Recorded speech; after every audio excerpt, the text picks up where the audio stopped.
Reality हीच आहे की मी काय सध्या ज्यावेळीपासून एप्रिल 2021 पासून प्रिपरेशन करताना फुल टाइम मी युपीएससीची प्रिपरेशन करतोय. दिल्ली किंवा पुण्यामध्ये राहून युपीएससीची प्रिपरेशन केलेली आहे. या दरम्यान कधीही मी 1 महिना किंवा 2 महिना बकऱ्यांच्या मागे गेलेलो नाहीये.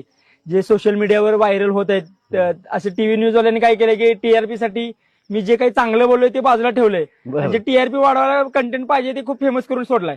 सो मला वाटतं की हे रिस्पॉन्सिबल थोडं बनायला पाहिजे मीडियाला, कारण थोडा फोर्थ पिलर आहे. माणूस रिस्पॉन्सिबल बनतोय तर तुम्ही पण या रिस्पॉन्सिबल बना, मला असं आव्हान करायचं ऍक्च्युली. आणि मी ऍक्च्युली फुल टाइम युपीएससीचं प्रिपरेशन केलेलं आहे दिल्ली किंवा पुण्यामध्ये राहूनच.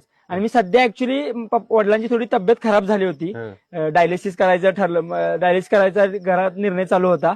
त्यामध्ये विचार विनिमय करायचे आणि थोडं वडिलांना घरी राहून थोडंसं म्हणजे जेवण वगैरे पण जात नव्हतं. सो मग वडिलांना बकऱ्यांचं दूध वगैरे पण खूप आवडत होतं. मग त्या निमित्तानं आम्ही बकऱ्यात गेलो होतो ऍक्च्युली 4-5 दिवस रिझल्टच्या आधी. आणि त्या निमित्तानं 21-22 ला रिझल्ट दिला असं वाटत होतं. पण आता मग रिझल्ट येणार आहे म्हणजे आपली लाईफस्टाईल तर जगायची सोडणार नाही ना आपण. सो मग आम्ही ऍक्च्युली गेल्यानंतर रिझल्ट आला ऍक्च्युली. मग त्यानंतर ते थोडे व्हायरल झालेले आहेत व्हिडिओ.